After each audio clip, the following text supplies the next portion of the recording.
Dr.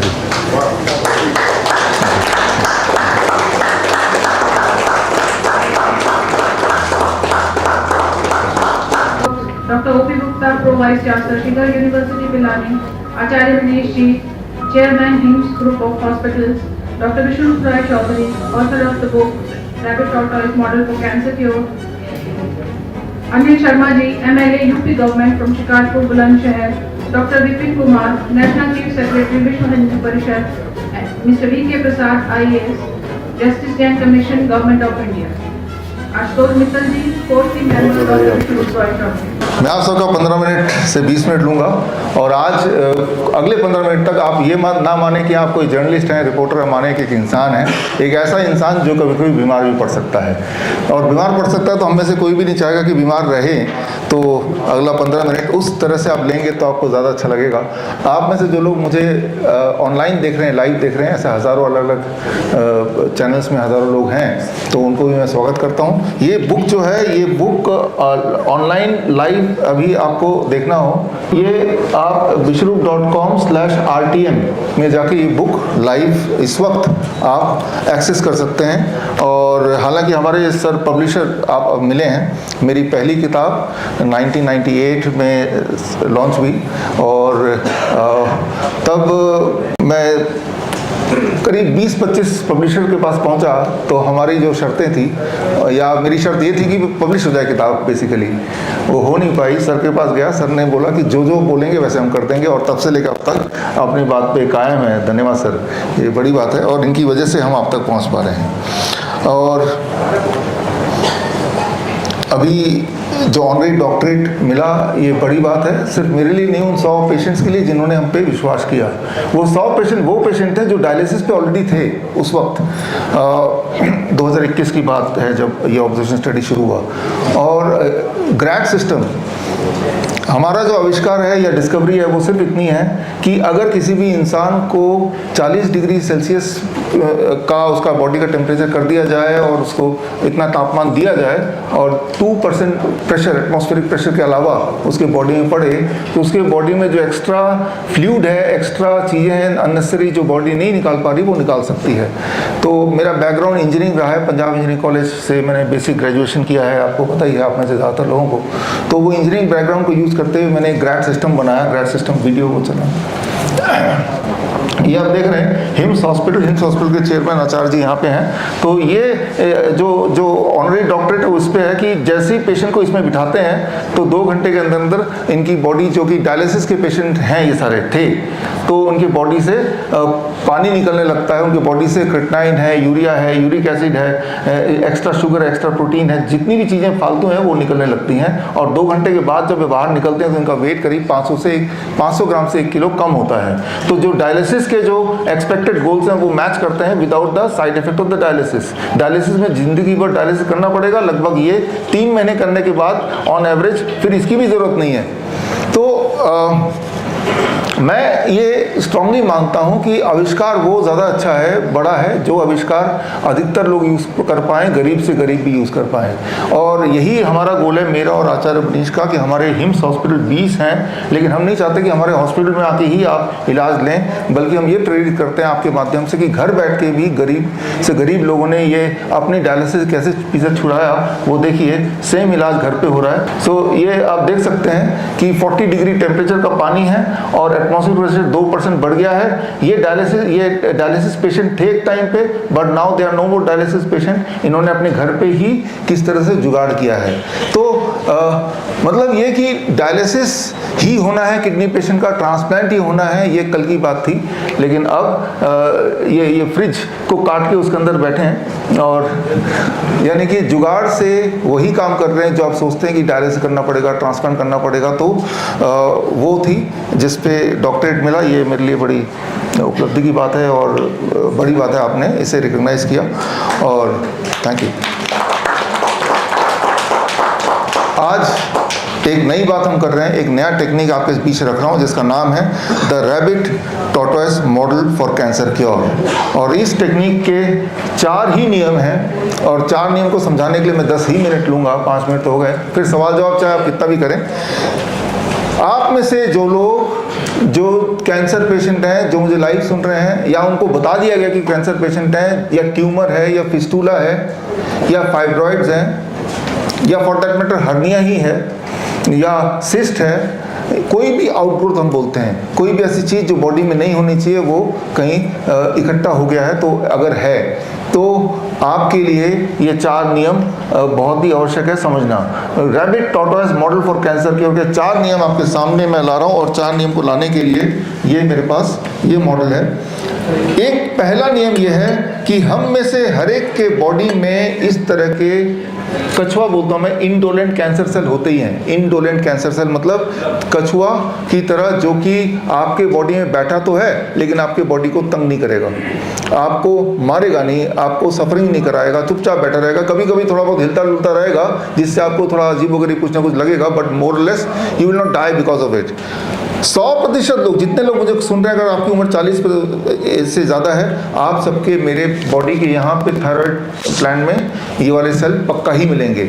70% लोगों के prostate gland में मिलेंगे, अबाउट 40% महिलाओं के ब्रेस्ट में मिलेंगे कछुआ वाला ऐसा कैंसर सेल, जिसे मेडिकल भाषा में इंडोलेंट बोलते हैं, जो आपको तंग नहीं करेगा। कैंसर तो है वो, लेकिन उसकी वजह से हम ना तो मरेंगे ना वो आपको तंग करेगा। पहला नियम। दूसरा नियम यह है कि हम में से कुछ लोग, बहुत ही थोड़े, 1000 में से एक आध होंगे, जिनके बॉडी में एक और तरह का कैंसर सेल होता है जिसे बोलते हैं एग्रेसिव कैंसर सेल। खरगोश की तरह जो एक ऑर्गन से दूसरे ऑर्गन भागता है, पूरे बॉडी को गंदा कर देगा, आपको दर्द होगा, ट्यूमर होगा, आप उससे मर सकते हैं या मर जाते हैं, खरगोश की तरह। लेकिन दूसरा नियम यह है कि अभी तक मेडिकल साइंस में ऐसा कोई टेक्नोलॉजी नहीं है जिससे ये पता चल सके, डायग्नोस हो सके कि आपके बॉडी का जो कैंसर सेल डायग्नोस किया गया है वो कछुआ वाला था या वो खरगोश वाला है। वो बायोप्सी हो, मेमोग्राम हो, पेट स्कैन हो, उससे ये डिफरेंशिएट नहीं होता है। उसके मैंने टोटल 250 एविडेंसेस में दिए हैं इस किताब में। इस वक्त आप देख सकते हैं, जो लोग यहाँ बैठे हैं उनके पास तो किताब है हाथ में, और जो लोग यहाँ नहीं हैं तो ये लाइव लिंक में जाके, ये लिंक में जाके अभी आप देख सकते हैं 250 एविडेंसेस कि कोई भी ऐसा डायग्नोस्टिक टूल नहीं है जिससे ये समझ आए कि आपका जो कैंसर सेल है वो कछुआ वाला है या खरगोश वाला है। उदाहरण के तौर पे ये जानना भी चाहती थी मेडिकल साइंस कि क्या हम ये पता कर सकते हैं क्या बायोप्सी कितना रिलायबल है, ये जानना चाहते हैं। तो बायोप्सी क्या होता है मैं आपको थोड़ा समझा दूं। आपके बॉडी के किसी भी एक भाग से, जिस भाग में कैंसर होने की उम्मीद है या ऐसा उन्हें लगता है, तो उस भाग से एक छोटा सा टुकड़ा लेना, उसका स्लाइड में कन्वर्ट करना, उस स्लाइड को पैथोलॉजिस्ट को देते हैं, पैथोलॉजिस्ट उसको देख के बोलते हैं कैंसर है कि नहीं है। तो ऐसा ही एक स्लाइड आपके सामने दिख रहा है, ये स्लाइड मेरे हाथ में भी है, इस स्लाइड में आपको बांट भी देता हूँ। Somebody may distribute this. So ये स्लाइड इसी तरह से, यहाँ तो सब हम लोग पैथोलॉजिस्ट नहीं, हम में से कोई ज़्यादातर जर्नलिस्ट हैं, तो और ऐसे ही बांट देते हैं जैसे हमने अभी आपको बांटा, और ये यहाँ पे और उनसे पूछा गया पैथोलॉजिस्ट से कि देख के बताओ ये जो देख रहे हैं आप स्लाइड, ये स्लाइड नॉर्मल सेल है, एबनॉर्मल सेल है या ये कैंसर है? तीनों में से, नॉर्मल, एबनॉर्मल या कैंसर। 33% लोगों ने बोला लगभग कि भाई ये जो दिख रहा है ना ये नॉर्मल है। 33% पैथोलॉजिस्ट ने बोला है, पैथोलॉजिस्ट में। 48% पैथोलॉजिस्ट ने बोला कि ये एबनॉर्मल है, और 19% पैथोलॉजिस्ट ने बोला ये कैंसर है।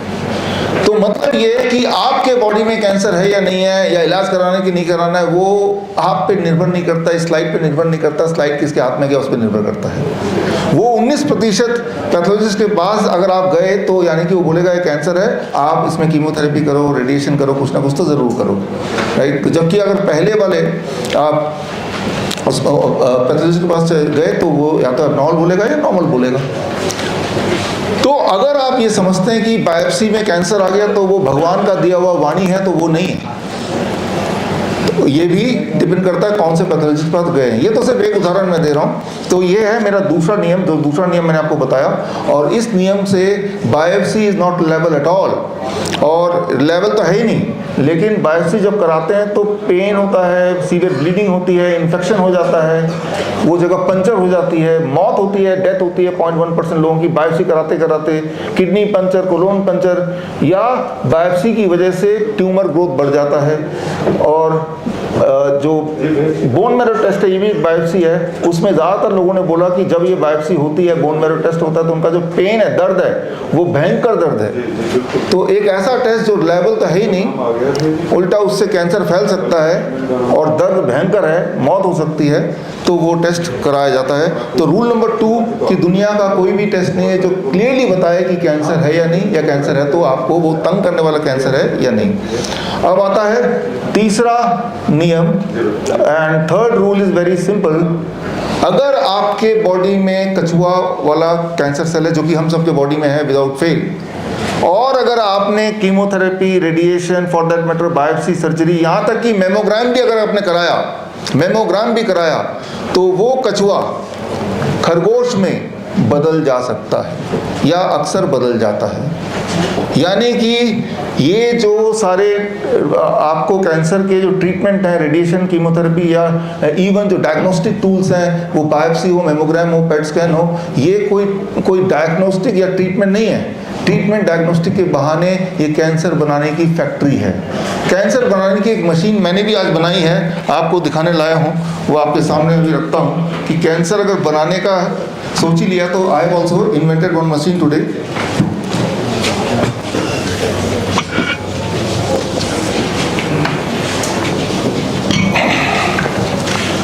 आप इस मशीन जो मैंने बनाया है, ये मशीन कैसे काम करती है बताता हूँ। पहले तो यहाँ स्क्रीन पे भी देखते रहिए, इसको भी देखते रहिए।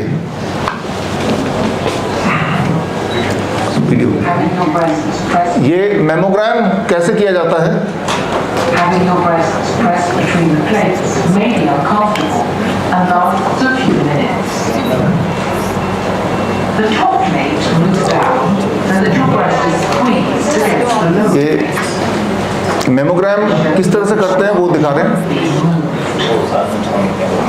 Another X-ray image may be taken from a different angle. Screening mammography usually lasts up to half an hour. The images are taken from different angles.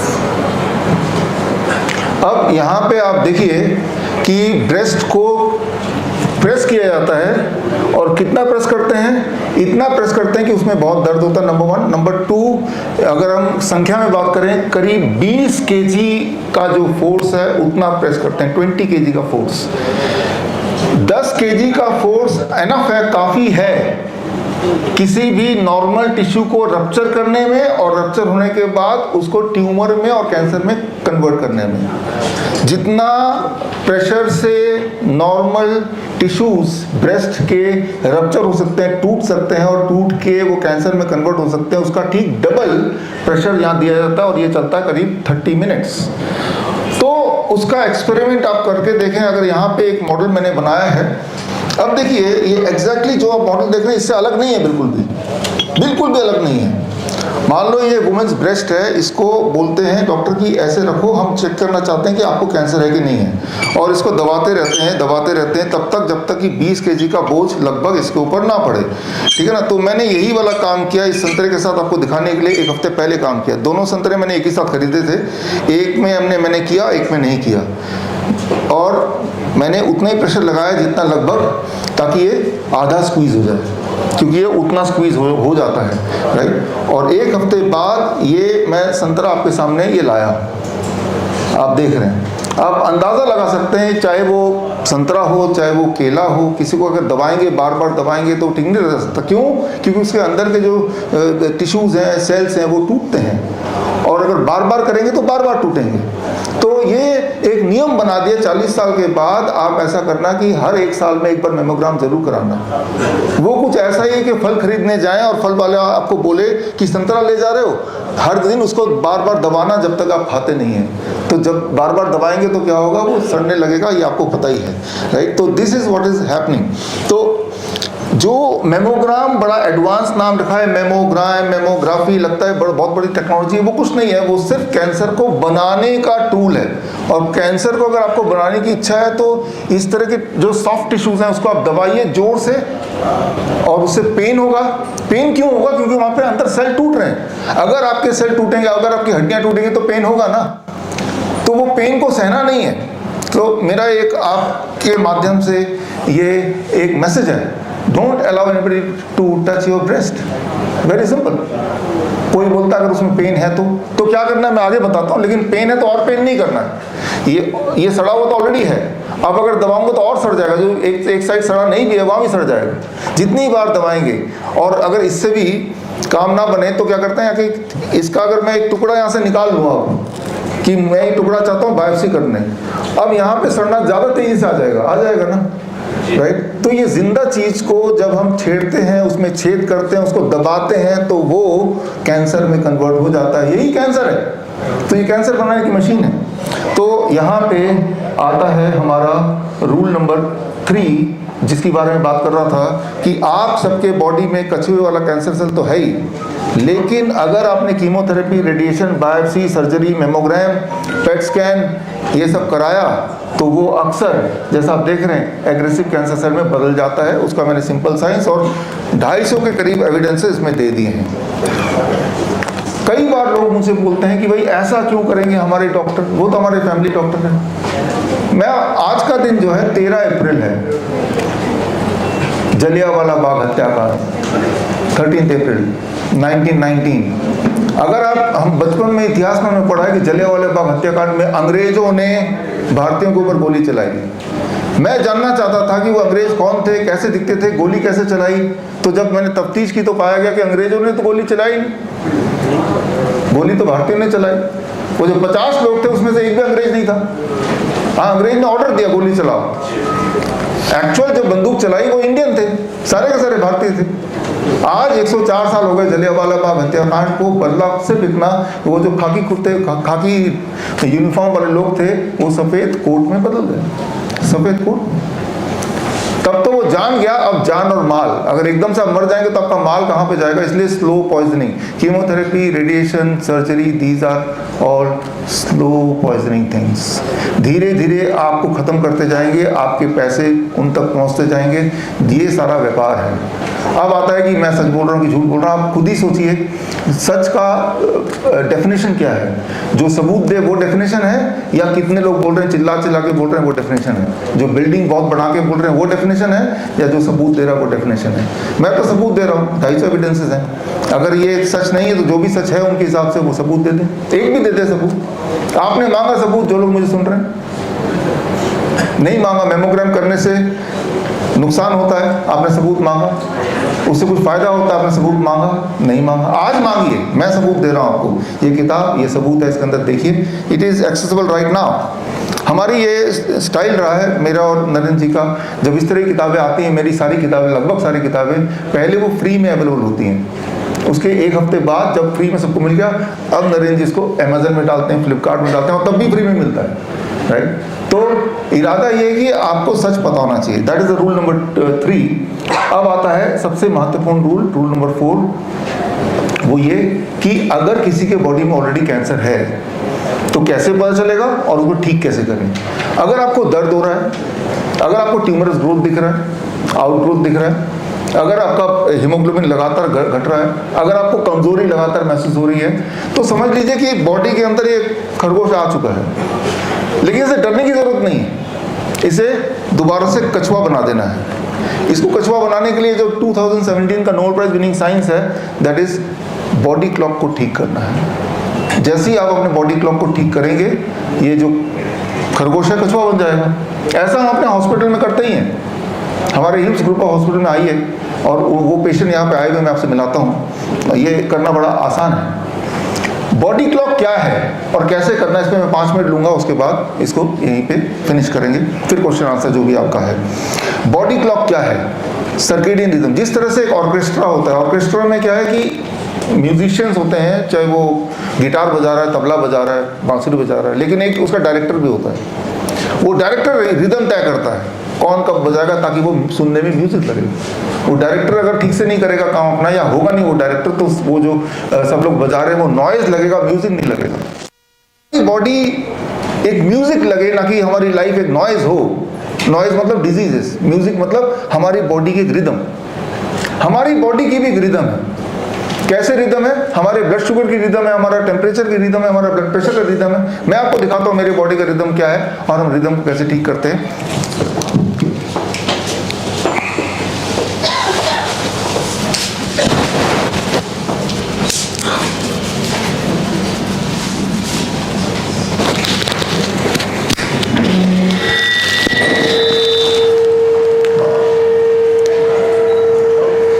अब देखिए यहाँ पे ये जो देख रहे हैं, what you are seeing here, ये है कॉन्टिन्यूस ग्लूकोज मॉनिटरिंग का, ये मैंने ये लगाया हुआ है। व्हाई इट इज दिस, ये जो लगाया हुआ है ये कॉन्टिन्यूस ग्लूकोज मॉनिटरिंग का ये हमने लगाया हुआ है। इससे मेरी जो ब्लड शुगर का रिदम है वो आप देख सकते हैं। Go back to the PPT again.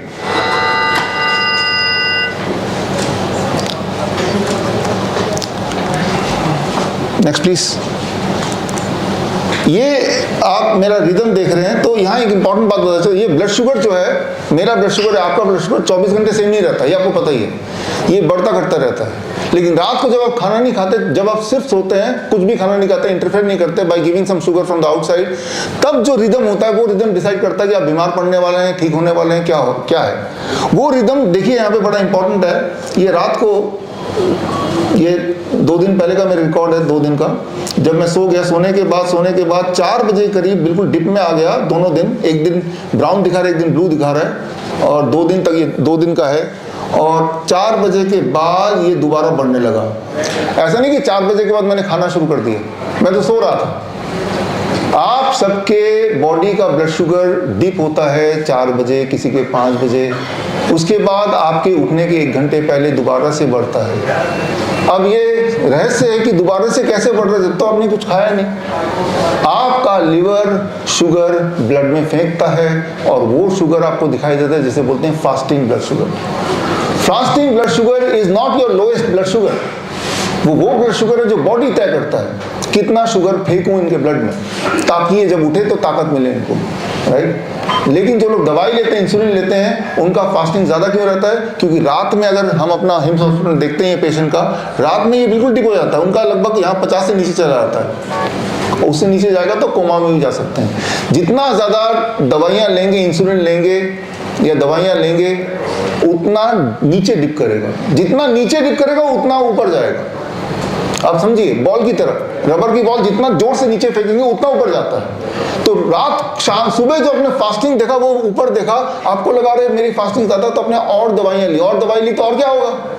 अगले सुबह दोबारा से और डिप करेगा और फिर और ऊपर जाएगा। तो ये चलता रहता है, आपकी दवाई बढ़ती रहती है और ये डिप करता रहता है, और एक टाइम आता है कि आपका कोई ना कोई ऑर्गन फेल हो जाता है।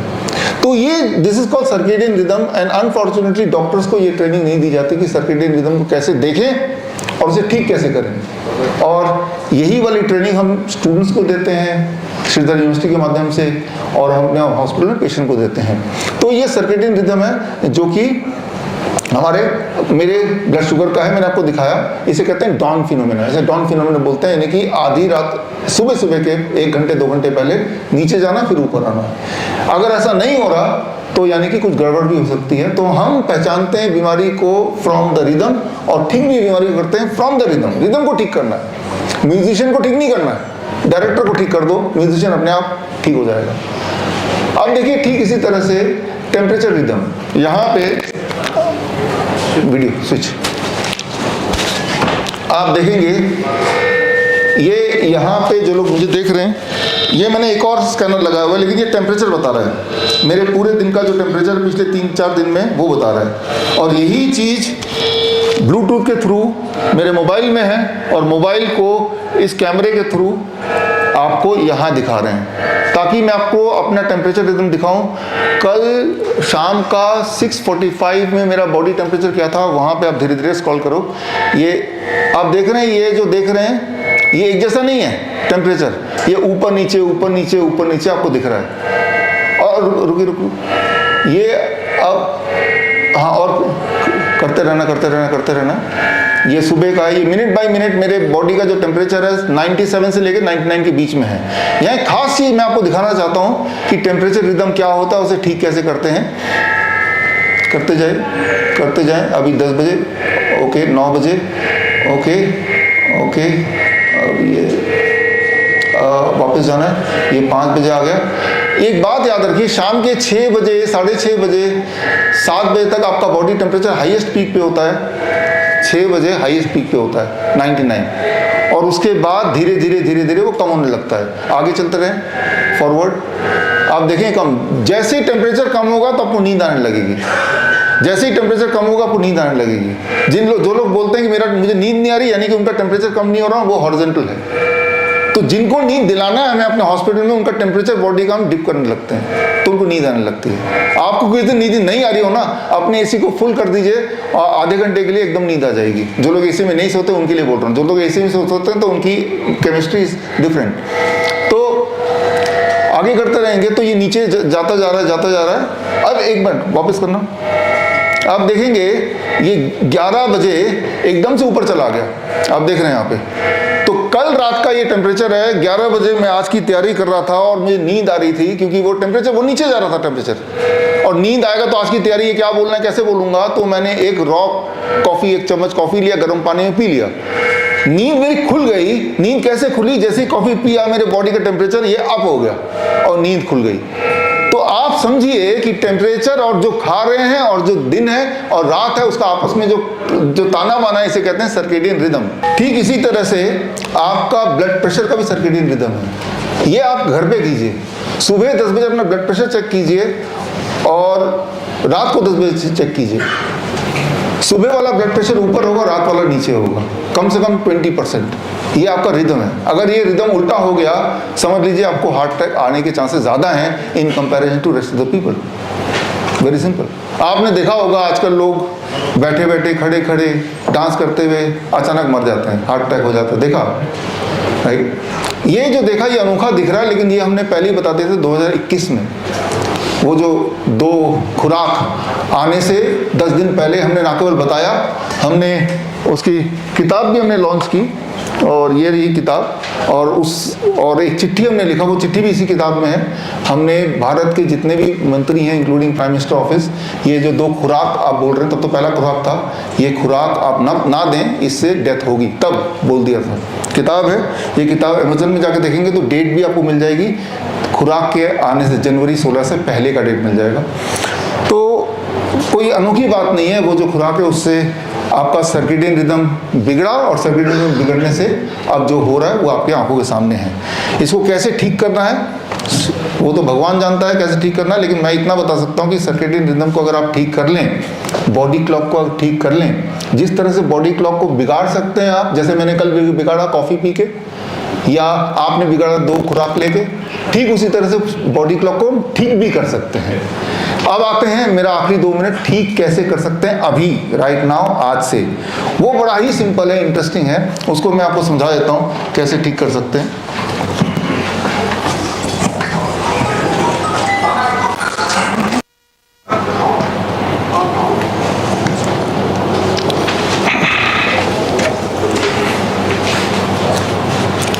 जो लोग मुझे सुन रहे हैं, चाहे वो डायबिटीज़ के पेशेंट हैं, हार्ट के पेशेंट हैं, बीपी के पेशेंट हैं, ट्यूमर है, फिस्टूला है, जो भी कुछ है उनको, या उनको बहुत कमजोरी है, खून बनता नहीं ठीक से, दर्द रहता है बॉडी में, नींद नहीं आती, जो भी कुछ उनको बीमारी है, आप अपने बॉडी क्लॉक को ठीक कर लीजिए। जो चौथा नियम मैंने बताया कैसे ठीक करना है। हम अपने हॉस्पिटल में कैसे ठीक करते हैं, बहुत ही सिंपल।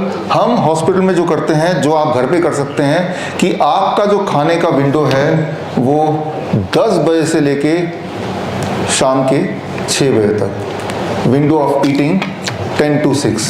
आप देख रहे हैं नीचे 10 बजे, क्या उल्टा है, 1 मिनट इसको, ये में ना, हाँ नहीं उधर ठीक है, इधर ठीक है, इधर उल्टा है।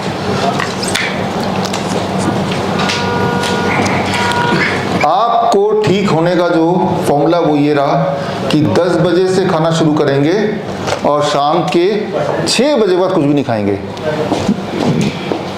10 बजे आप खाएंगे, शुरू कर देंगे। क्या खाना है कितना खाना है मैं बात नहीं कर रहा, 10 बजे से पहले कुछ नहीं खाएंगे और शाम के 6 बजे के बाद कुछ नहीं खाएंगे, बस ये नियम बोल रहा हूँ मैं। जब आपने टाइम ईटिंग विंडो को कम किया, ट्यूमर कम होने लगा, दर्द कम होने लगा, वीकनेस कम होने लगी, हीमोग्लोबिन बढ़ने लगा, एनर्जी बढ़ने लगी, नींद आने लगी, ब्लड शुगर कम होने लगा, ब्लड प्रेशर कम होने लगा। कितने दिन में? पहले 3 दिन में, फर्स्ट 3 डेज में।